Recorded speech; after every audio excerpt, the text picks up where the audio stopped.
Et bonsoir à tous. Et donc voilà, on va commencer, je pense. Comme promis, et on va continuer à parler du sujet. C'est la troisième partie, la dernière partie ce soir de notre cours sur la démocratie, la monarchie, etc., le régime politique idéal. Et donc, toujours sur donc, le livre du Harcharki, on va continuer dans le même sens et on va essayer de clôturer le sujet. Il y a beaucoup de choses à voir pour se clôturer ce sujet. Et on va commencer. Je résume brièvement ce qu'on a vu donc précédemment. On avait conclu en disant que on a vu que la majorité des décisionnaires dans l'halakha, ils tranchent comme le Rambam, comme beaucoup d'autres, pour que ce soit véritablement un commandement positif, donc une mitzvah, de nommer un roi sur nous. Donc voilà. Donc ça, c'est une chose. Et c'est la première chose. On avait vu qu'il y avait le Rav Saadia Gaon et d'autres qui s'opposaient, enfin, pas qui s'opposaient, mais du moins qui disaient que ce n'est pas une mitzvah, mais c'est une autorisation, une reshoot, une permission. Donc, ce n'est pas une obligation, pas une injonction, un commandement. Et, euh, et donc, on s'était posé la question, alors si c'est le cas, si on voit que vraiment tous les décisionnaires tranchent dans ce sens-là, comment se fait-il qu'aujourd'hui, tous les rabbins ne se lèvent pas pour, entre guillemets, proclamer une monarchie au lieu de cette démocratie? Et donc, on va voir que ce n'est pas si évident que ça. On va voir déjà, je vais ramener un texte qui est assez long, enfin assez long relativement, qui est celui de Rabbi Yitzhak Abrabanel. Rabbi Yitzhak Abrabanel, il est, on va dire, un des symboles de la démocratie. Donc, Rabbi Yitzhak Abrabanel, c'est à peu près, je vais vous dire exactement, il est de 1437 à 1508. Donc, Rabbi Yitzhak Abrabanel, et il est donc à l'époque en Espagne, etc., etc. Et même au Portugal après, c'est lui qui va être donc le trésorier, si on dit aujourd'hui le ministre des Finances du roi portugais et du roi d'Espagne, l'un après l'autre, quand il va être chassé au fur et à mesure de l'un et après de l'autre. Et lui, il va ramener l'idée de la démocratie. D'ailleurs, il faut savoir, ça c'est pour la petite anecdote, que même dans la charte américaine, donc de leurs droits de l'homme, etc., enfin de leur indépendance, etc., eh bien, il mentionne comme exemple donc des pionniers de l'idée de la démocratie Rabbi Yitzhak Abravanel. D'accord. Donc, c'est pas n'importe qui. On va voir ce texte, je vais le partager tout de suite, qui nous montre justement qu'est-ce qu'il nous dit Rabbi Yitzhak Abravanel, d'où il amène l'idée de la démocratie. On va tout de suite, hop. Voilà. Alors, est-ce que tout le monde voit le texte? S'il y a un problème, dites-moi. Non, a priori, il n'y a pas de problème. Je vais comme ça, je vais mettre en grand écran, je pense. Voilà. Alors, il dit comme ça. Vers Martha, comme on a dit, tout commence, toute l'histoire de ce qu'on explique là, en fait, c'est toute cette discorde qui est entre les sages, à savoir si c'est un commandement ou pas. Ça part du verset. D'ailleurs, vous savez quoi? Je vais vous montrer le verset avant de vous montrer le texte du Rav pour se rappeler. Je vais ramener tout de suite le verset. Hop. Ça, c'est le verset que donc, vous vous rappelez dans le Chumash. D'accord? Ça commence tout à partir du verset. Kitavo el haaretz, asher Hashem Elohecha noten lach, virishta veyashavta ba. Ve'amarta asima alai melech kechol hagoyim asher sevivotai. Donc, je traduis. Lorsque tu viendras sur la terre, que Hachem ton Dieu t'a donné, tu donc la conquériras, tu t'y installeras. Et là vient le mot dans la deuxième ligne, regardez bien. Ve'amarta, et tu diras, littéralement, et tu diras, asima alai, je vais me mettre sur moi un roi, melech, Kechol Hagoyim, comme toutes les autres nations, les autres peuples, Asher Sibotai, qui m'entourent. Et donc toute la discorde, elle tourne autour, je ne sais pas si vous voyez ma souris ou pas, du Ve'amarta. Ve'amarta, ce mot Ve'amarta qui tu diras, c'est la discorde. Est-ce que ce Ve'amarta, c'est une injonction, donc un commandement, est-ce que j'ai une obligation de nommer un roi sur toi, ou alors c'est une autorisation? Tout tourne autour de ce verset. Donc là, c'est sur ça que le Rabbi Yitzhak Abravanel, il va justement tout de suite nous montrer donc comment lui il explique le Ve'amarta. Ok? Donc, je reprends le texte du Rabbi Yitzhak Abravanel. Il dit comme ça, Ve'amarta, en aperouche amira ke mashmao bepe. Il dit, ça ne veut pas dire le véritable sens du mot amarta. C'est pas dans le sens de, comme que je dis de ma bouche, tu diras, comme je viens de le traduire moi en français. Et là, qu'il shone ve'amarta ochela. Bassar v'chadome. Comme le verset que j'aime d'ailleurs la semaine dernière, comme quand dans un autre verset, il nous ramène un autre endroit où c'est écrit là-bas aussi, vers Martha, parce que dit que tu diras, nous mangeons de la viande, etc., etc. Et donc, ils disent, qu'est-ce que ça veut dire en fait? C'est quoi le sens? Chen les filets shonze, aya b'mashva she'en ze mitzvah bemuchlat limnot melech et la reshut que mauvais amarta ochel basar. Parce que là-bas, dans le verset où il parle de et vous direz, vous voulez manger de la viande, etc. On voit très bien qu'il n'y a pas une mitzvah là-bas de manger la viande. On voit que c'est une autorisation. Ah, tu veux manger de la viande? D'accord, c'est ton choix. Et moi, je vais dans votre sens. Donc, il dit que c'est bien une autorisation et non pas un commandement. Et donc, il dit de la même manière, le à Martha chez nous, ici, qui vient dire que c'est pas une obligation, c'est pas une mitzvah, un commandement de nommer un roi. C'est, si tu veux, tu peux te nommer un roi. Tu as l'autorisation. Donc, ça, c'est ce que vient dire Rabbi Yitzhak Avanel. Je suis à la troisième ligne, si vous voyez ma souris, voilà. Ve'are yadoua bedivre chazal, des mitzvahs limnot melech.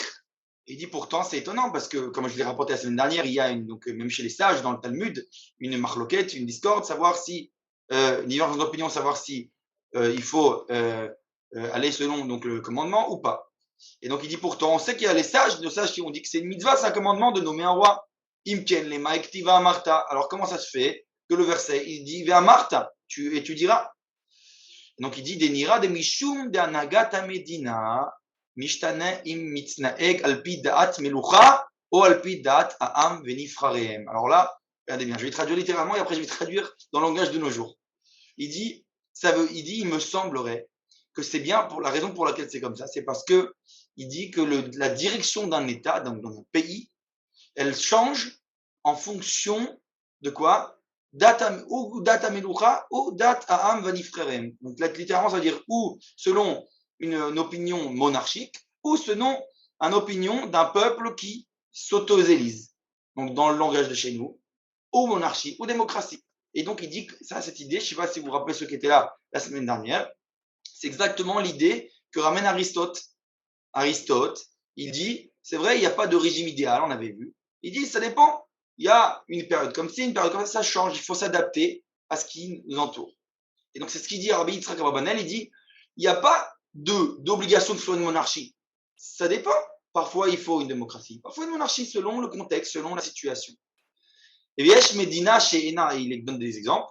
Yesh Medina she'ena yichola lisbol da'at melucha. Il dit, il y a un, juste, peut-être, il y a donc un pays, pardon, excuse-moi, il y a un pays, donc il dit qui ne peut pas supporter, il dit une monarchie. Et le Rav Cherki nous dit d'ailleurs que, par exemple, les Français, ils ont ce besoin de liberté, etc. Ils ne peuvent pas supporter quelqu'un qui les dirige, si on peut dire ainsi. Ils sont le peuple de la rébellion. Et il dit, et donc il dit, il y a d'autres pays que sans roi, ils sont perdus, ils sont comme un bateau sans comment dire, conducteur, celui qui conduit le bateau. Donc ils ne savent pas quoi faire, sans capitaine. Mais Davarze, il dit, alpi mitzvah tassé. Et donc il dit, comme c'est quelque chose qui change selon la situation, tu ne peux pas dire qu'il y a un commandement, une injonction, une obligation, puisque ça dépend. Ça dépend.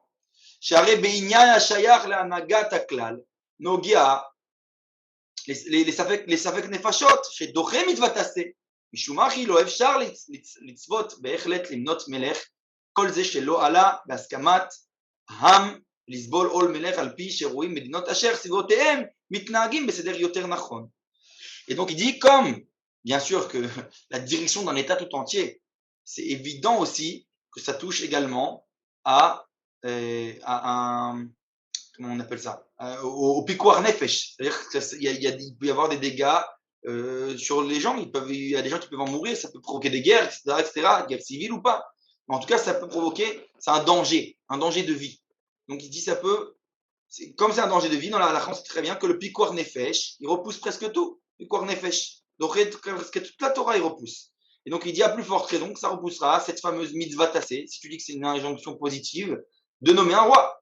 Donc il dit, si le roi n'est pas adapté à la situation et ça va créer que des problèmes et ça va être dangereux pour l'État, alors il vaut mieux ne pas mettre un roi. Il dit, Share be'inyan hashayach le'anagat haklal, nogia le'sakanat nefashot, shedoche mitzvah tasseh, משומחי לא אפשר לצוות בהחלט למנות מלך כל זה שלא עלה בהסכמת העם לסבול עול מלך על פי שרואה מדינת השייך. Donc je reprends la phrase que j'ai dit. Et donc il dit c'est pour ça, c'est pour cette raison qu'on voit, qu'on peut pas donner une injonction, une obligation de manière affirmative de nommer un roi, parce qu'on a bien vu qu'il y a des peuples qui ne peuvent pas supporter, donc on a dit le joug du roi, et au contraire, eux, ils voient qu'ils vont comme donc des pays qui les entourent, qui arrivent à s'autogérer, se débrouiller entre eux. Alors la semaine dernière, ceux qui se rappellent, on avait vu aussi l'exemple des Romains, par exemple, qu'il y avait le Sénat romain, etc. Donc c'est un peu l'idée aussi de la démocratie, etc. Et donc il dit en fait, Oaz a mitzvah tassé les Sanhedrin limnot melech. Et il dit, et parfois il y a besoin, donc quand ça devient une injonction, selon le contexte, que le Sanhedrin il vient et dit on va nommer un roi. Et il dit, Vea vada yevchar lefareshen bo mitzvah tassé klal ela kemo shavarta veochla basar v'chule zavarta mivekarecha shena ela lav abba miklal asé shelo lechol bli shrita. Et donc toute l'histoire du verset avec la viande, donc il dit, c'est pareil. C'est si tu veux de la viande, c'est quoi là? Ça vient de dire qu'il y a une mitzvah, mais qui est une mitzvah en fait conditionnelle. Si tu rentres dans la condition que tu veux de la viande, alors c'est quoi la mitzvah? Alors tu dois faire la shrita. Donc la shrita devient donc dans le domaine de la mitzvah. Mais d'un autre côté, c'est vrai qu'on appelle ça le domaine de la reshoot d'ailleurs, que c'est pas le mitzvah, c'est une autorisation, la reshoot. Et donc ça veut dire que si tu viens te mettre dans la situation, alors tu dois faire cette condition. Donc si tu es dans la situation que tu as besoin de mettre un roi, alors mets un roi. Et il dit de la même manière que si tu viens dans le besoin de manger de la viande, alors fais la shrita. Et encore un autre exemple que je vais donner qui n'est pas écrit ici. Par exemple, si tu mets un habit à 4 coins, alors mets les tzitzit, etc., etc.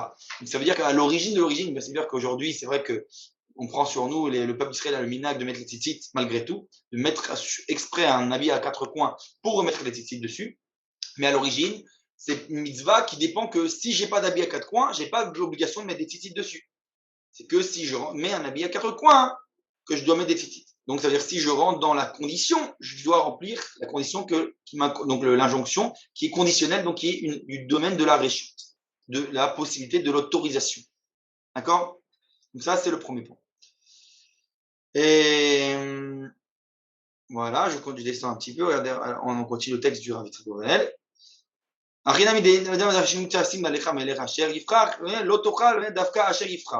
אבל אפשר לפרש אחיד, אם כן, מה ירא וירשת וישבת בה ולא קודם. Alors il dit, on ne peut pas expliquer comme ça, parce que sinon, pourquoi il y a écrit tu vas t'installer, tu vas t'installer sur la terre d'Israël, etc. Qu'est-ce qu'il veut dire? Il dit, afilo kodem yerushash share la sot melech share Yehoshua aya kemo melech, כמו שכתוב הרמב"ם, הלכות מלכים, פרק א', etc. אלא אם כן, אלא על כן, מצווה הוא מכל מקום, אין להסדרים מצוותיך עד שיאמרו העם שרוצים בהנהגת המלך. Alors là, il dit un truc qu'on a dit la semaine dernière de notre terme, qu'il dit, ça ne dépend pas si véritablement, si on fait la conquête, etc., toutes ces conditions-là. C'est le simple fait de se mettre sur nous, quelqu'un à notre tête, comme on a vu le fait de Yehoshua. Alors oui, Yehoshua, c'est pas un roi qui était roi avec lui, les onctions, etc., comme les rois d'Israël plus tard, mais ça reste quand même le roi dans son statut de roi, de dirigeant. Le dirigeant du peuple d'Israël à l'époque de Yehoshua ben Nun, c'est Yehoshua, c'est lui qui gère. Donc pareil pour Moshe d'ailleurs, Moshe Rabbeinu lui-même dans le désert, il est considéré, on l'avait dit, comme il avait tous les rôles lui. Il était aussi le rôle du roi, malgré qu'il n'a pas été ni roi ni rien du tout. Donc ça veut dire qu'il y a roi et il y a roi. C'est roi Meller dans le sens propre de la monarchie, et il y a aussi roi dans le sens, pas dans le sens littéral, mais dans le sens dirigeant, comme on dit aujourd'hui, premier ministre, ou je sais pas, tous ceux qui dirigent les États, les dirigeants d'un État.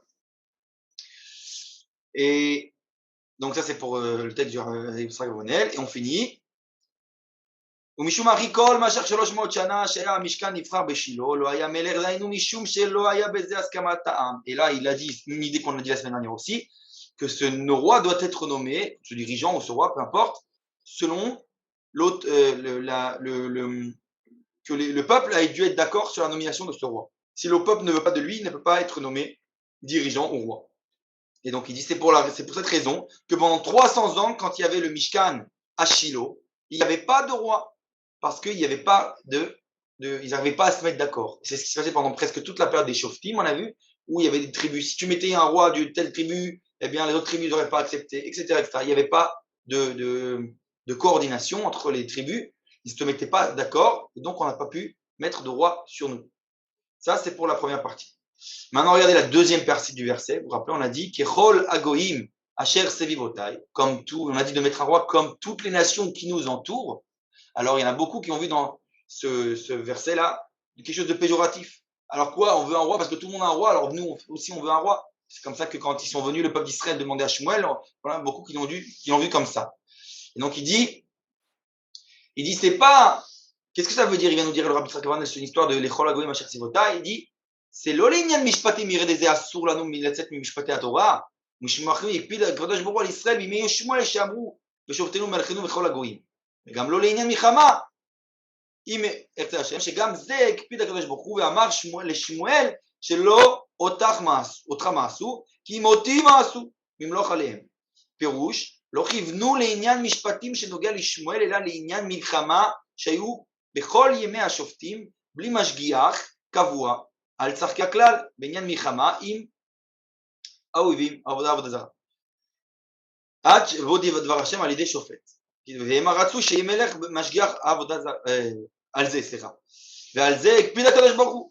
אלא פירש המקרא דילן ככל הגויים, אשר צבאותיי היינו, et là c'est là le grand ridouche, j'arrive, donc en gros il a fait tout un, je vais pas tout traduire parce que c'est un peu compliqué, mais il dit, c'est quoi donc comme toutes les nations qui nous entourent, היינו לעניין הנהגת המדינה, מה שאין כן בזה משתנים דעות, באיך מתנהג יותר בטוב, משום מה נדרש להסכמת המדינה, אמר בסימנה. Et donc il revient sur sa première idée qu'il a dit dans le texte précédent, je vais couper le partage, il revient sur l'idée en nous disant qu'en fait c'est quoi comme tous les goïms, c'est-à-dire que comment je vais savoir à quelle époque je dois avoir la monarchie, à quelle époque une démocratie. Et ben justement il dit, je regarde autour de moi, qu'est-ce qui se passe, quel est le régime qui est le plus accepté dans l'environnement aujourd'hui dans le monde. Et donc il dit, si on est dans une époque où c'est la monarchie, alors il dit, il vaut mieux opter pour la monarchie. Si on est dans une époque où c'est la démocratie, il vaut mieux opter pour la démocratie. Il dit, c'est ça finalement le critère de mesure pour savoir quand c'est que je dois changer mon régime de monarchie et de démocratie et inversement. Et donc, c'est en regardant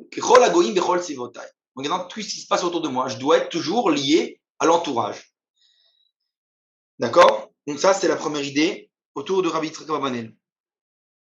Et donc ça, c'est le premier texte. Donc on voit déjà l'idée, c'est un grand ridouche, donc l'histoire de la démocratie, etc. Que jusque-là, on aurait pu penser, quand on lit le texte littéral, oh, il faut un roi, on s'imagine David Ameller, la couronne, etc. Comme à l'époque. Mais bien, le Rabbi Yitzchak Abarbanel nous dit, pas forcément. C'est pas obligé que ce soit un roi. Et donc il vient et juste même expliquer, c'est-à-dire qu'il il vient pas en divergence d'opinion avec le Rambam, etc. A priori, pas complètement. Il explique que même selon le Rambam, cette mitzvah elle est conditionnelle. Elle est conditionnelle. C'est-à-dire qu'il vient expliquer l'opinion même de Rabbi Yehuda dans la Gemara, qui lui il disait qu'il faut une mitzvah de nommer un roi. Il dit cette mitzvah c'est quand? C'est quand tu remplis la condition. C'est quand tu as besoin de mettre un roi. Alors s'il y a besoin, il y a une mitzvah. Comme on a dit, une mitzvah conditionnelle. Donc ça, c'est un point très important. Et maintenant, comme on l'a dit, alors disons, on va dire de manière claire, on va normalement essentiellement trancher la halakha selon la majorité. C'est ce qu'on a dit après, sauf certains cas, etc. Il y a de très rares cas, que même si tous les dictionnaires disent Aleph, on va dire un point, et que les autres, qu'il y a des minorités qui disent l'inverse, en général, on tranche selon la majorité, mais il y a parfois des exceptions. C'est très très rare, c'est presque jamais arrivé, mais c'est très rare qu'on tranche. C'est-à-dire, pour trancher selon la minorité, il faut prouver avec plusieurs preuves claires et nettes que la majorité s'est trompée. C'est les seuls cas où on ne tranche pas comme la majorité.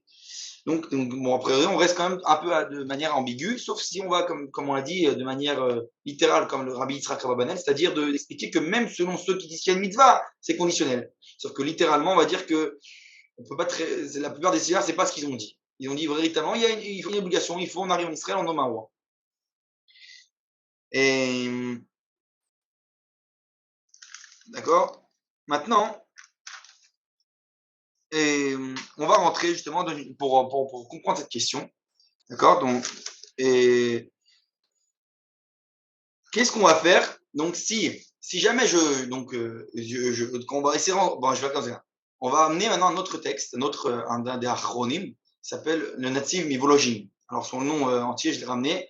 Moi d'habitude, personnellement, je ne le rappelle pas. C'est Naftali Tzvi Yehuda Berlin.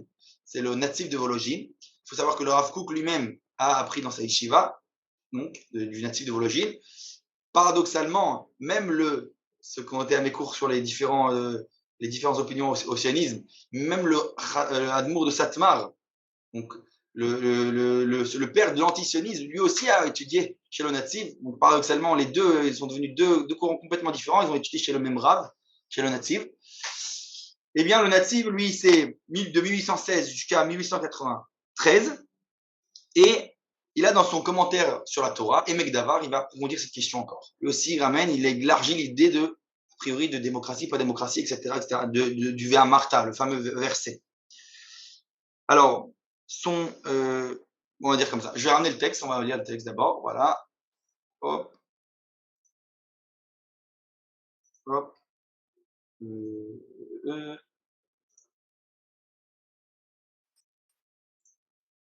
Voilà.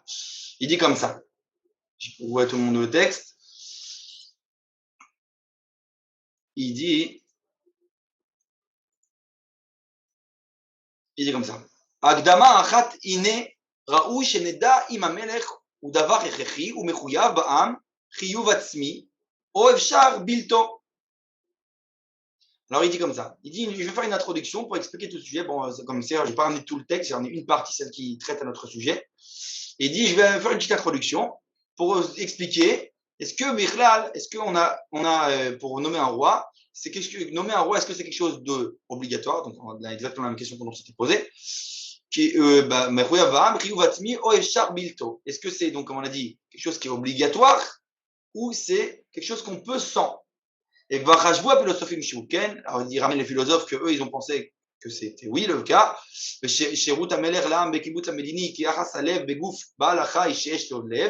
Qui parle donc les philosophes qui disaient que c'est comme un cœur et les membres, c'est-à-dire que le roi c'est le cœur et sans le cœur l'État ne fonctionne pas. C'est comme ça qu'ils pensaient.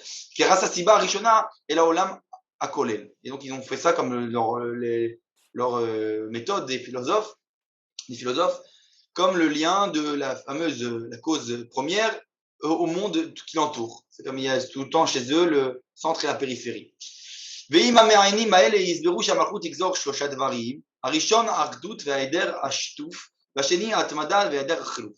השלישי החולט המוחלט, הנה תהיה באמת מחשבתם בחיוב המלך ואחריותו ככוזבת. לפי שאינו מהבטל שיהיו בעם מנהיגים רבים מתקבצים ומתאחדים ומסכימים בעצה אחת, ועל פיהם תהיה הנהגה והמשפט, וזהו כנגד התנאי הראשון. Alors là, il vient justement réfuter cette idée en disant on peut très bien avoir une direction, comme on a dit, une souveraineté, donc un État finalement, qui est dirigé, il dit pourquoi pas des gens, par un ensemble de personnes qui s'unissent, qui se mettent d'accord sur des points communs et qu'ils vont eux-mêmes diriger l'État à plusieurs. D'accord? Donc on voit bien que c'est déjà l'idée, pas forcément un qui dirige tout. D'accord? Donc pas de régime totalitaire. Et donc c'est la première condition. Et la malotiena anagotem mishana lishana ol mishoshanim. Et là il rajoute un autre redouche, c'est donc très actuel d'aujourd'hui. Il dit, et en plus de ça, pourquoi, quel est le problème? Il dit que ce serait que leur souveraineté soit temporaire. Il dit d'une année à une année, de 3 années à 2 années, etc. Personne n'a dit que ça devait être tout le temps la même personne. On peut même faire un roulement. Il dit qu'il sarir au parot misé. ובגיע תוך שופטים ושוטרים אחרים יקומו תחתיהם ויחקרו את פשעו הראשונים באמונתם ואשר יחשבון ישלם כל אשר הרישה לעשות וזהו כנגד התנאי השני. Alors, là il ramène la deuxième condition, comme je dis, donc qui peut être temporelle, que la souveraineté peut être temporelle, et il dit même il y a même un avantage à ça, que ce soit temporel. C'est ce qu'on dit justement, c'est ce qui est très reçu aujourd'hui dans tous les régimes, c'est que quand un régime est pas temporel, eh bien, temporaire, pardon, tu peux alors, le nouveau gouvernement peut venir et, on va dire, critiquer ou mettre en jugement les mauvaises choses, les mauvaises actions, ou même améliorer les choses qui ont été faites avant par d'autres gouvernements. Donc, il va y avoir tout le temps ce qu'on appelle en hébreu une bikoret, donc une inspection. Une auto-inspection va permettre d'évoluer et finalement d'éviter qu'il y ait un certain rachat, un mécréant, qui lui va aller selon ce qu'il veut, sans que personne le limite, ses actions. Donc il dit ça, c'est un avantage. Il dit c'est la deuxième condition. Et donc il dit aucun problème, que ce soit ni dans les juges ou dans les rois, on parle de tout ce qui est dans la direction, on en parlait des 4 pouvoirs il y a 2 semaines. Donc aucun problème. Maintenant, ah oui, je rappelle, on va mettre dans le contexte que le natif, à son époque, il est sous le régime de Russie. En Russie, c'est le régime sous le tsar. Il faut bien se mettre dans le contexte quand il écrit cette idée-là. C'est révolutionnaire. C'est-à-dire qu'on n'aime pas trop l'idée démocratique à l'époque. On est, on va dire, quelques années avant la révolution russe, etc., etc.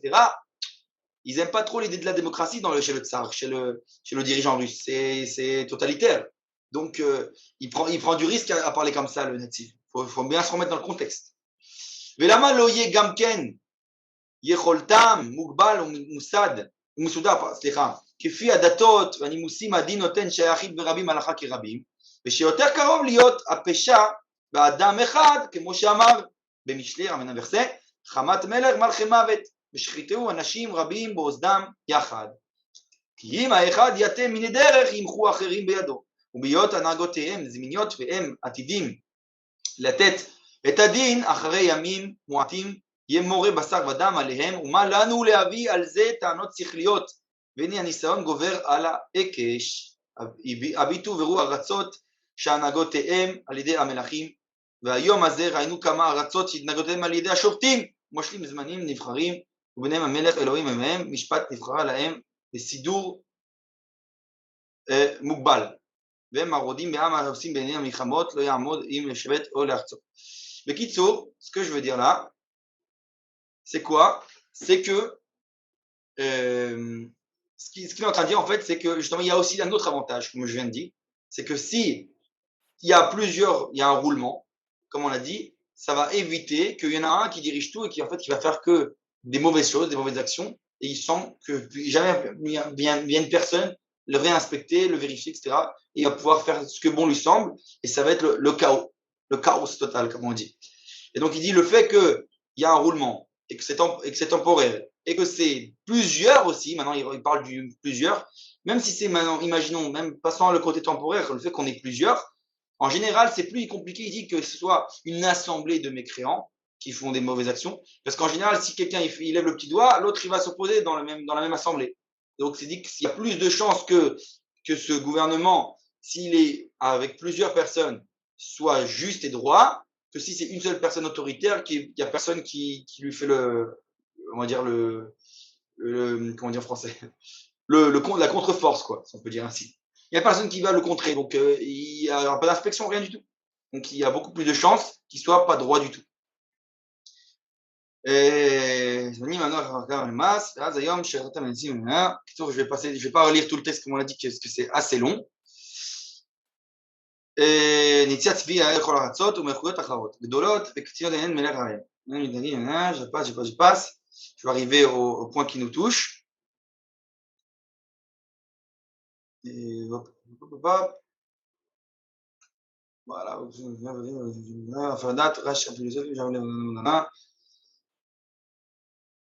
Voilà. Sauf d'avar, il conclut. העניינים אשר בטבע אי אפשר שלא יהיה כן. אשר בפועל הרצון הם מחמר האפשר מה לתוון את הבר ואין להקשות ממאמר בפשע ארץ רבים ושערי כאישה דבר שלא מתנהגים עם השופטים. ואנחנו איך נסתכל המפורסם בכל כי אם היו המנהיגים טובי הארץ מוטב שיהיו רבים ואם היו רעים יותר מסוכן לכן נחשוב שלא נעשו המלכים בראשונה מבחינת העם וכמו שכתוב. Alors en gros, il explique la même idée que je viens d'expliquer oralement là. Et donc il dit c'est pour ça que dans le prophète, chez le prophète Yeshayahu, il a écrit Naale Beyouda, on va monter à Juda, donc Juda, chez Juda, il dit on va, c'est écrit au pluriel, et on va nommer un roi à l'intérieur d'elle. Et il accentue le nommer ensemble. Donc, ça veut dire peut-être élu. וגם אלו לא נמנו כי אם בדרך אומנות לעבוד את העם, והם נעשו אדוניהם, כאילו נתן השם יתברך להם את הארץ ומלואה יהושע ולבניהם אחריהם, לבני בניהם עד עולם, כאילו היה הקרקע שקנה ממונו, וגם זה איננו שווה בכל המלכויות, כי יש מה שאין למלך כל כך יכולת בהנהגתם. Et il conclut, et ça c'est le point essentiel, il dit, vous voyez bien, ça ressemble exactement à Rabbi Yitzchak Abenel, en disant que, regardez bien, il dit, Zo eneno shave bechol hamalchuyot. Il dit, c'est pas comparable à toutes les royautés, à tous les gouvernements. Ça dépend. Yesh, il dit qu'il yesh ma she'en la melech kol kar yecholot b'hanagatam. Il dit, il y a certains gouvernements que si on leur nomme un roi totalitaire, ça va mal fonctionner. Alors, nous aujourd'hui, le texte, nous aujourd'hui, vous savez très bien, on a une tonne d'exemples, on a toutes sortes de formes de régimes, et je sais que le Rav Cherki souvent me donne l'exemple du régime d'Angleterre, où on a une monarchie parlementaire, donc ça reste une monarchie, il y a un roi, et finalement la reine, elle n'a pas véritablement de pouvoir, elle est symbolique. Et donc c'est le choix du peuple. Ils ont besoin de ce symbole, ils ont besoin de cette royauté pour leur symbole, pour leur, ce qu'on appelle en hébreu Gahava Léomite, pour leur orgueil national. Mais finalement, pour diriger le peuple, c'est autre chose, c'est la démocratie, etc., c'est élu, etc., etc. Donc, on voit que chacun choisit sa forme de régime qui lui convient. Et bien entendu aussi selon l'époque. Et donc, voilà. Et donc,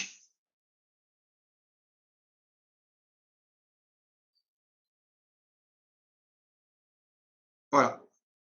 Alors lui maintenant, comment il explique, ça ressemble énormément à Rabbi Yitzchak Abenel, il dit, il ne voit pas, donc comme on a dit, quelque chose de négatif, comme les nations du monde qui nous entourent, et au contraire aussi, il voit, lui, le type de mesure, c'est-à-dire, il faut regarder l'environnement politique extérieur. Maintenant, il y a une question. Maintenant que j'ai rapporté Nativ, etc., Rabbi Yitzchak Abenel, j'ai une question. On a vu qu'il y a des mitzvot dans la Torah qui dépendent de toute plein de formes de ta'amim, qu'on appelle en hébreu, de conditions, de raisons. Sur une mitzvah, s'il y a telle condition qui se remplit, on nous incombe le commandement tel ou un tel. Mais a priori ce terme-là, ce qu'il nous apporte, nous dire que ça dépend de comment je vais regarder les autres nations. Ça veut dire si elles font ça, je vais devoir faire ça, ma mitzvah. On n'a jamais vu une mitzvah qui dépend de quelque chose que les goïms font, que les autres nations font. On n'a jamais vu une mitzvah pareille. Ça veut dire que c'est un grand chidouche de dire, grande nouveauté, de venir nous expliquer, de nous dire, tu sais, la mitzvah de la Torah, elle va dépendre de ce que font les goïms, de ce que font les nations autour de toi. C'est quelque chose de très nouveau. Et donc, en fait, et donc, ça revient en fait à l'origine, en fait, à la racine de cette souveraineté. Comme on a dit à tous nos cours, que le grand chidouche, la grande nouveauté du judaïsme, particulièrement, pas comme on peut le penser souvent, c'est pas d'être une religion, etc., mais c'est d'être une nation sainte. Et on accentue toujours le point sur la nation. Et si qui dit nation, donc dit d'avoir des valeurs de moralité dans le comportement national, dans le gouvernement, dans la politique, etc., etc. Et pas seulement au niveau individuel, religieux. Et donc, c'est ça finalement le grand ridouche. Et donc, quand je viens donc être la nation qui va être morale, etc., et donc la nation sainte, okay, Kedoshim Tiyu, ça doit, bien entendu, quand même être en corrélation avec ceux qui m'entourent, avec les nations. Parce que la moralité, alors ça, déjà, il y a une différence, ce qu'on appelle le niglé, le nistar, ce qui est dévoilé et ce qui est caché, intrinsèque dans Israël. On va dire comme ça. Je vais donner un exemple pour que vous compreniez ce que je veux dire. Par exemple, l'idée que des choses dans la vie se produisent de manière évolutive, on avait expliqué dans les cours avec Darwin, par exemple, l'idée de Darwin, elle existe dans la Torah depuis toujours. Chez les sages de tradition, il y a cette idée qui existe dans le Talmud, etc., à plusieurs endroits, que les choses se font de manière évolutive. Mais, on va dire que chez les nations du monde, il a fallu qu'à une certaine génération vienne un Darwin pour essayer entre guillemets, de faire descendre cette idée très profonde aux nations du monde pour qu'il a compris comment ça la digérer et à la comprendre et évoluer selon elle. Mais finalement, en Israël, comme on a dit, elle a toujours existé. Seulement, elle n'était pas toujours, on n'avait pas toujours on peut dire, les ustensiles nécessaires pour transmettre ces valeurs profondes.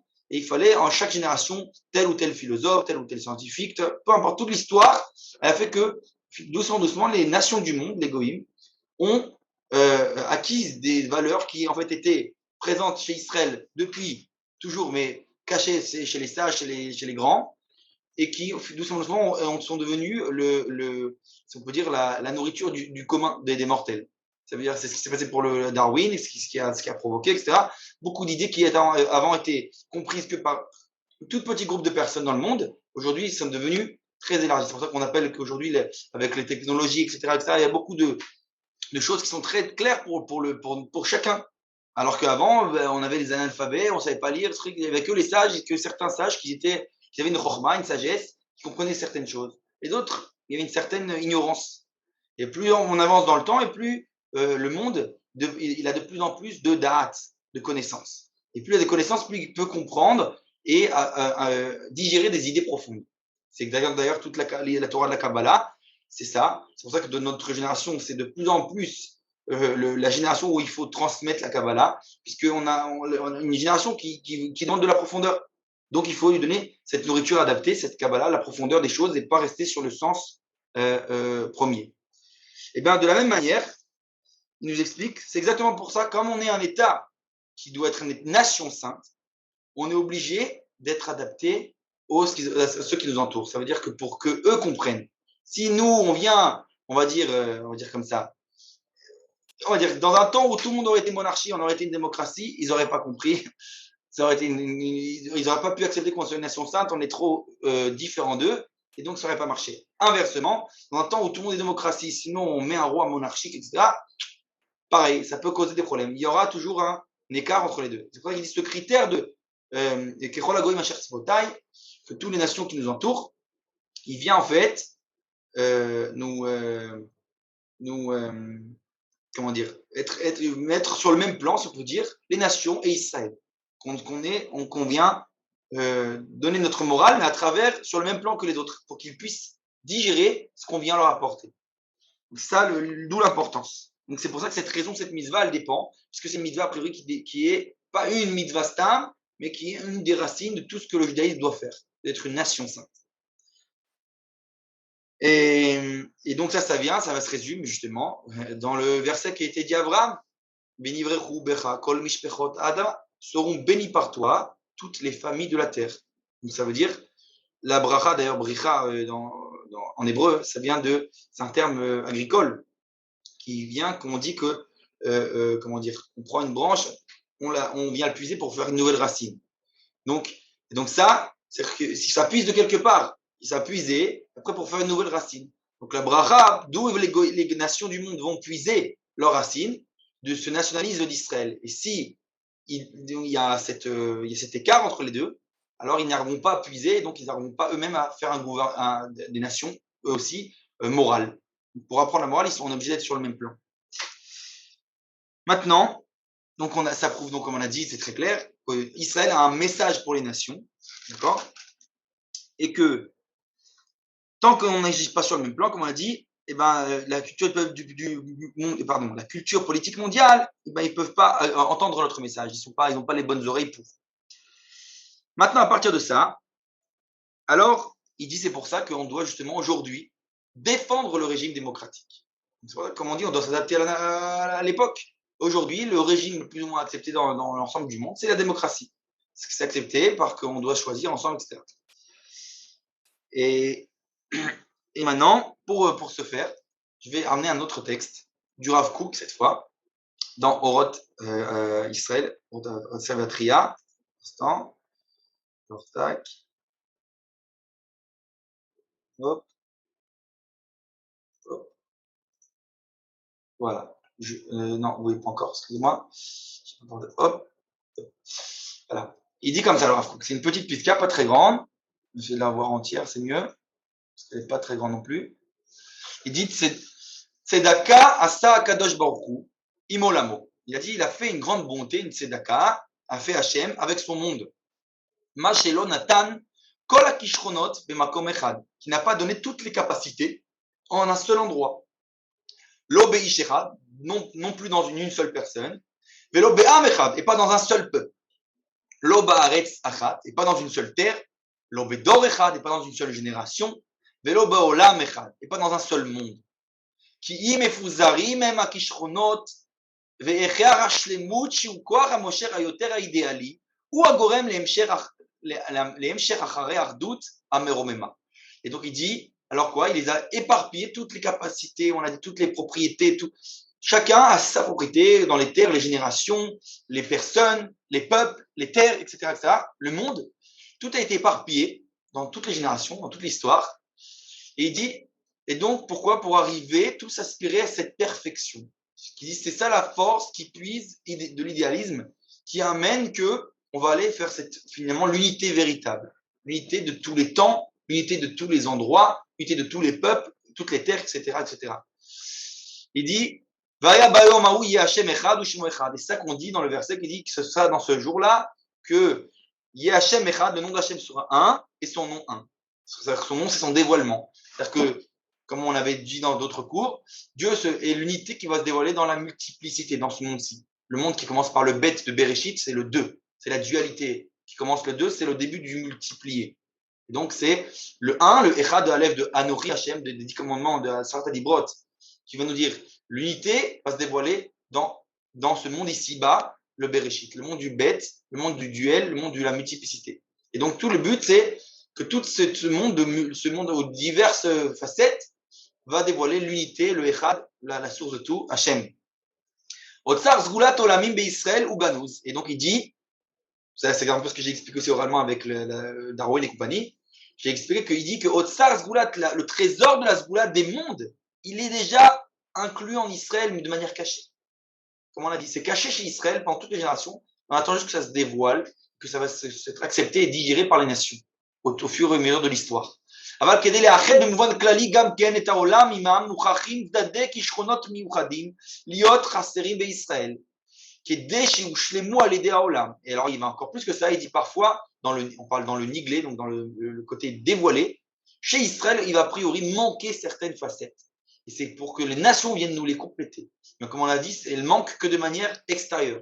Au niveau intrinsèque dans la Zgoula, elles existent, même chez Israël. Seulement parfois on a besoin que cette interaction entre Israël et les nations. Donc entre les autres, les généreux des autres générations, donc on peut dire tous ceux qui ont contribué à l'évolution du monde durant l'histoire. Et donc de ça, on a le droit qu'Israël parfois peut recevoir aussi certaines choses des nations. Ça nous rappelle quelques parachas dans la Torah où il est écrit que Moshe a reçu de Yitro. Yitro, c'est ce qu'il représente. Yitro, dans sa racine en hébreu, Yeter, c'est le surplus, le supplément. Donc le supplément qui vient nous rajouter à Moshe. Il vient rajouter une nouvelle facette qu'on avait besoin de Yitro pour habiller donc Israël. Cette même idée revient aussi avec la beauté de Yefet qui représente les nations, qui doit rester dans les tentes de Shem. Donc on n'a pas de problème à amener cette beauté extérieure, cette extériorité qui vient habiller Israël dans certains contextes. ובזה יש מקום לקבלה של ישראל וגם העולם, אני ממילא פנויה היא הדרך כלפי ההשפעה, אלא שהקבלה היא מבחוץ וההשפעה מבפנים. Comme on a dit, quand on va recevoir des nations du monde, ça va être extérieur, ça va être de l'extérieur, de l'enveloppe, et pas de l'intériorité. C'est ça que les sages ont dit en disant Chochma bagoyim ta'amin, la sagesse dans les nations croisies, il y en a, on peut apprendre de la sagesse. Par contre, Torah bagoyim al ta'amin.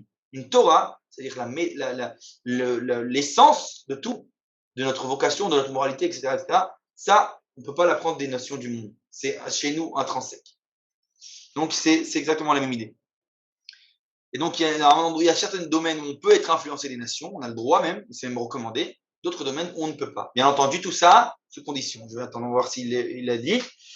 כלומר, פנימות החיים שלמה היא בישראל, באין צורך לעזר משום כוח זר בעולם. כל שלטון מאשרה בישראל מקרב פנימות החיים ונובע.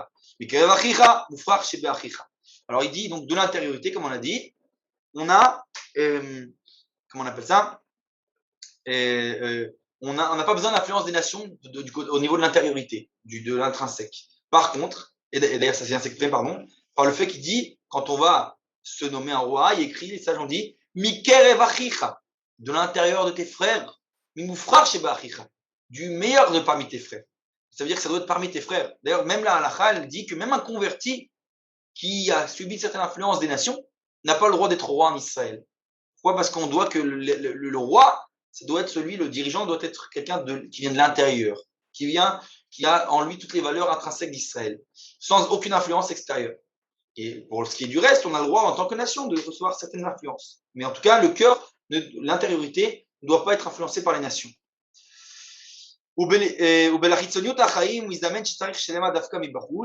Et photo chez Yefet, voilà ce que j'ai dit, donc la beauté de Shem dans la tente, pardon, la beauté de Yefet dans les tentes de Shem, des Sémites. Shem. Chel goyim tocholu, uchivodam tiamru, umashpa pnimut, pardon, mishefa pnimut achaim, knesset Israël, irak mishefat velo mikabelet. Mishpat velo mikabelet, Hashem badad yinchenu ve'en imo el nechach. Donc on a dit, c'est exactement ce qu'on a expliqué, du côté de l'influence que dans l'extérieur. Cette enveloppe, ce qu'il peut rajouter à Israël. Comme on a dit, comme Yitro, le supplément. Ça, c'est un point important. Est-ce qu'il y a des questions avant que je continue? Combien de temps il nous reste?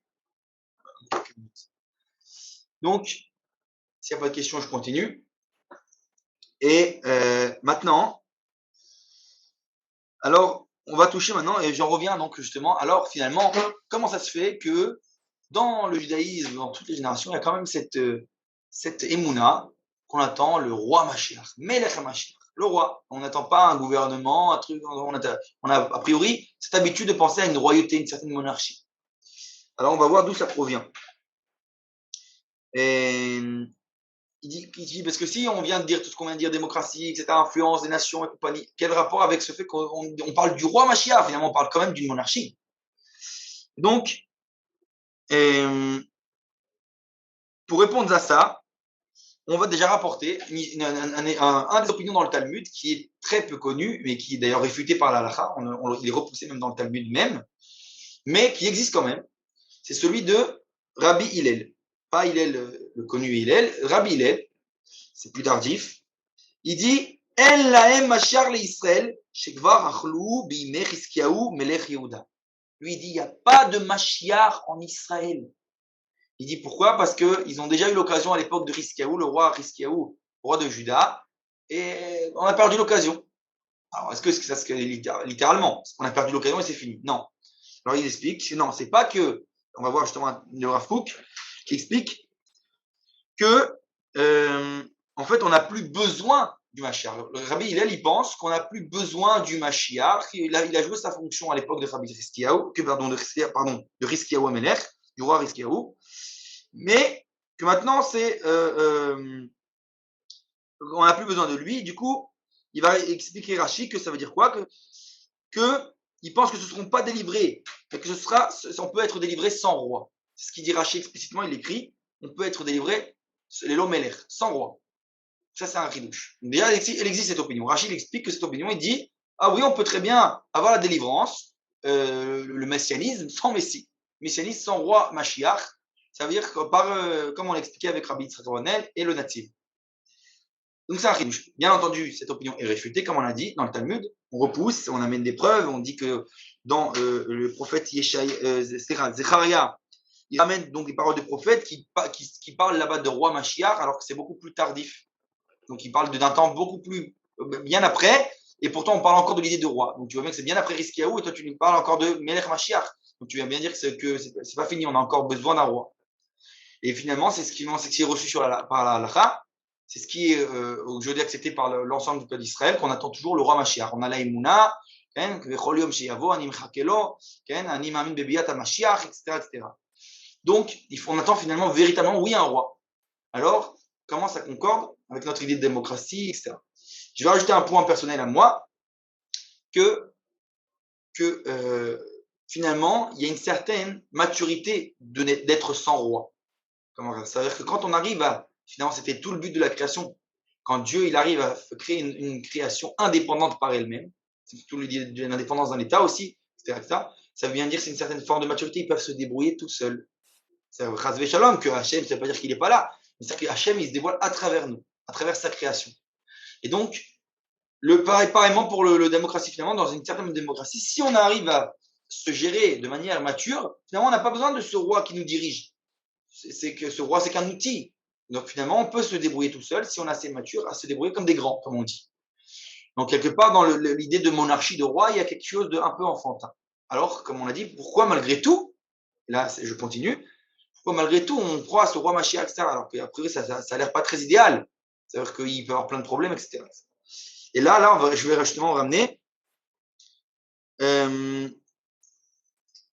que justement que ça ressemble un peu à ce que le Rav Kook dit, à ce que l'origine de l'Angleterre. Ça veut dire que finalement, il dit, le Rav Kook, il explique, je n'ai pas ramené cette fois le texte du Rav Kook, mais que il explique que c'est possible d'avoir un roi, plus le peuple est élevé à un niveau moral très élevé, dit plus le roi il va exister, mais il aura un pouvoir restreint. C'est exactement la même idée. Donc, il dit que le roi il est juste symbolique. Plus le peuple s'est élevé, plus le roi il devient symbolique et n'a plus véritablement de pouvoir. Donc ça veut dire encore une fois cette idée de maturité. Parce que le peuple il a un niveau, il n'a pas besoin de roi. C'est juste pour le symbole. Alors comme il dit, c'est quoi le symbole? Alors déjà, je ramène que le Rav Kook lui-même, dans son jeune âge, il a écrit donc ce fameux Enaya, le livre de Enaya, les commentaires sur les Agadotes du Talmud, du traité de Brachot, des bénédictions et de Shabbat. Et là-bas, il explique, donc le Rav Kook à son jeune âge, ce qu'il pense de l'opinion de Rabbi Hillel, qui dit qu'il n'y a pas de Mashiach. Et il dit comme ça, il dit quelque chose de très étonnant. Encore une fois, je répète que ça n'a pas été retenu par la Lakha, mais malgré tout, l'idée reste vraie. Il dit comme ça, il dit compte tenu du fait, il dit donc l'opinion de Rabbi Hillel, parce qu'il est prenait en témoin de bassesse morale au nom du peuple. Donc ici, ça veut dire que pour Rabbi Hillel, et c'est exactement ce que je viens de dire, il dit Rav Kook clairement, explicitement, que le fait que on demande un roi Mashiach, il dit ça me provoque une bassesse, ça vient d'une bassesse de chez nous. C'est pour ça qu'il dit que Rabbi Hillel, lui, il est très idéaliste. Il dit non, il n'y a plus besoin. Il y a eu l'époque de Chizkiyahu, c'était la monarchie, etc. Maintenant, c'est fini. Maintenant, le peuple, il est déjà à un autre degré, il n'a plus besoin d'un roi. C'est comme ça que le Rav Kook explicitement écrit. Donc, je reviens à ma question. Alors, finalement, eh bien, ça vient dire que donc l'opinion du Rav Yosef qui repousse Rabbi Hillel, donc, qu'on l'a dit, etc., il doit avoir un roi. Mais alors, pourquoi un roi? Si c'est plus élevé, etc., etc. Pourquoi un roi? Et en fait, ça, c'est pour l'honneur, le kavod, comme on dit. C'est quoi l'honneur? Comme on a dit, ça ressemble un peu, c'est vrai que je dis que ça ressemble beaucoup même à l'Angleterre, quelque part. C'est que c'est l'honneur pour Israël d'avoir un roi, symbolique même, qui soit de la dynastie du roi David. L'honneur, c'est ça, finalement, ce roi, c'est pas très important si il a du pouvoir ou pas. C'est le fait que nous, on a un kavod, on a l'honneur d'avoir un roi de la dynastie du roi David qui nous dirige. Encore une fois, qui ne nous dirige pas pleinement, parce qu'on a dit qu'il a presque pas de pouvoir. Mais ça veut dire que c'est pour le kavod. Comme il donne comment dire, une parabole. C'est comme si parfois tu veux tu veux écouter les injonctions d'une personne que tu respectes énormément, pas parce que véritablement, juste pour lui donner honneur, parce que ça te fait plaisir, ça te fait plaisir de lui donner du kavod. Et donc il dit c'est ça. À Israël, dans l'histoire, pourquoi il a tranché la halakha finalement dans ce sens-là, qu'on a besoin d'un roi, d'une dynastie monarchique, malgré tout ce qu'on a parlé avec la démocratie, c'est pour montrer son amour pour cette dynastie du roi David, que le peuple d'Israël, il chérit cette dynastie, il chérit cette royauté, encore une fois, sans en avoir véritablement besoin. Et là, si je remets dans le contexte le verset, ça ne vient encore pas du tout péjoratif le fait quand on demande un roi comme toutes les autres nations. C'est pour dire on veut un roi, parce que c'est un honneur pour nous d'être un roi. Si je relis ça au cours précédent sur les régimes politiques, on a dit justement que finalement, avec la séparation des pouvoirs, etc., que dans la Torah, pas comme chez Montesquieu et les droits de l'homme, etc., la séparation des pouvoirs, elle est justement pas pour dire qu'il y a un pouvoir qui ne l'emportera pas sur un autre, mais surtout pour dire que le véritable pouvoir, c'est Hachem. C'est la même manière. C'est qu'on dit, on met le roi symbolique. On sait tous qu'il y a des pouvoirs. Mais c'est grâce à ça, en fait, à chaque fois qu'on va limiter le pouvoir, que ce soit et du roi, des juges, des Kohanim ou des prophètes, et même maintenant, en tant que démocratie, si on se dit, si moi, ma direction, elle dépend d'un tel et d'un tel, parce qu'on doit choisir ensemble, finalement, ça nous limite les uns les autres. Et finalement, quand on est limité, ça veut dire qu'il dirige véritablement Hachem Idbarach. Kadosh Baruch Hu, il dirige le monde à travers nous-mêmes, en fait, à travers cet ensemble collectif. C'est pour ça qu'on dit que dans la Kabbalah et de partout, que Knesset Israël est Kucha Beru Chadou. C'est la Knesset Israël, l'âme collective d'Israël, elle est une avec la Shrina, le dévoilement divin sur terre. Où c'est que Dieu se dévoile le plus? Dans le peuple d'Israël. C'est exactement ce que le Kuzari dit d'ailleurs à plusieurs reprises dans son livre. Tu veux voir où c'est que Dieu se dévoile? Va voir Israël. C'est pour ça que aujourd'hui, notre dialogue vis-à-vis des nations, il doit être dans ce sens-là, de bien expliquer que les nations doivent chercher la morale, etc., l'idéalisme, etc. Il faut qu'elles passent par cet intermédiaire d'Israël. C'était le projet divin depuis le départ avec Abraham, etc., etc. Que même Abraham, il a eu du mal à comprendre et à admettre ça, qu'il a voulu Ishmaël et Israël, qu'il a voulu un cosmopolitisme. Quand je ne dis pas de cosmopolitisme, on veut un universalisme. C'est-à-dire que ça passe par une nation, mais qui a un rôle universel. Pas pour que toutes les nations soient pareilles. Il faut une nation qui soit, on avait dit, le phare, une nation qui soit le régulateur des autres nations. C'est Israël, c'est ça le rôle d'Israël. Donc finalement, pour conclure, quel est notre régime idéal, etc., etc. Eh bien, il y a, comme on l'a dit, c'est vraiment véritablement Aristote qui a eu raison en disant qu'il n'y a pas véritablement de régime idéal, mais selon le contexte, et dans notre génération à nous, il faut opter pour un régime, on va dire, le plus ou moins démocratique, ce qui, ça ne, on a dit, c'est comme bon conseil, mais ça n'oblige à rien, ça dépend du contexte. Comme fois, c'est possible que viendra un temps, on reviendra à une monarchie, on n'en sait rien. Mais en contraire, il faut toujours regarder ce critère de mesure vis-à-vis de ce qui se passe autour de nous. Pourquoi? Parce que finalement, tout le but, la vocation du peuple d'Israël, c'est justement ça, c'est ce rôle vis-à-vis des nations. C'est être hors la goïm, une lumière pour les autres nations. Et donc, il faut bien être sur le même plan avec eux pour pouvoir les influencer, pour pouvoir avoir cette interaction, ce dialogue entre Israël et les nations. Ce rôle universel que le peuple d'Israël a joué. Et je pense que pour aujourd'hui, j'ai terminé. Est-ce qu'il y a des questions? Pas de questions? Vous pouvez ouvrir mon micro ou même par le chat si vous avez des questions à poser.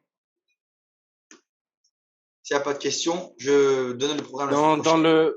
Merci Oui. Rav. Dans l'approche, je pense qu'il y a un angle qui pourrait être ajouté, c'est celui de la place du Sanhédrin, le respect que le roi doit avoir vis-à-vis du Sanhédrin, puisque vous évoquez la répartition Alors, des pouvoirs. Oui. j'en ai parlé dans les cours précédents. Ça, on a fait, c'était le premier cours, il me semble, sur la première partie. On a même un peu rappelé dans la deuxième partie. On avait parlé des 4 pouvoirs, justement, de cette interaction qu'il y a entre les 4. Le Sanhédrin, c'était justement le rôle des Shoftim.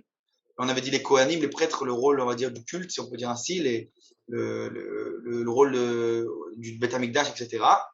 Et on avait parlé des prophètes, qui sont une forme de. On avait dit qu'en fait, la jonction des 4 avec le roi, etc., ça donnait cette espèce d'échange. C'est si on peut dire, le régime idéal. Et on avait expliqué que dans l'histoire, ça s'est jamais véritablement produit. Il y a toujours eu un manque d'un côté ou d'un autre. Un jour où il y a eu que les juges qui dirigeaient le plus, un jour c'était les rois, etc. Les Maccabées, c'était des Kohanim, etc., etc. Il n'y a jamais eu cette manière idéale, cette harmonie entre les différents pouvoirs, si ce n'est qu'à l'époque de Moshe lui-même, qui était une époque théorique, mais c'était en fait pas une véritable harmonie, puisque c'était Moshe qui prenait tous les rôles. Il était à la fois le Kohen, le prophète, le roi et le juge. Donc, d'ailleurs, c'est ce que Yitro vient de le dire, quand il vient de dire, divise, donne des sous-juges, etc., etc. Donc, il faut bien dire qu'il faut diviser les pouvoirs. C'est exactement l'idée. Donc, mais sauf qu'encore une fois, pas comme Montesquieu pour qu'il y ait pas d'autorité, de totalitarité, mais pour l'unicité divine. Comme on est tous limités, alors finalement, c'est lui l'illimité qui nous dirige à travers le limité. Voilà. Donc, j'espère avoir répondu à la question. Sinon, je vous invite à revoir les cours, ils sont enregistrés sur YouTube, sur celui d'il y a le partie 1, donc le régime idéal partie 1. Je parle longuement de ça. D'autres questions? Alors, je vais dire le programme la semaine prochaine, je vais les rattacher, on commence un nouveau sujet, toujours selon le livre du Rav Uri Cherki de Astoula. Cette fois, on parlera de la guerre, du sujet de la guerre, c'est-à-dire, c'est un sujet que pendant 2000 ans, on n'a pas tellement parlé dans le judaïsme. Pourquoi? Parce qu'on n'était plus une nation, on était en exil, on n'avait pas véritablement de guerre à faire en tant que communauté par-ci par-là.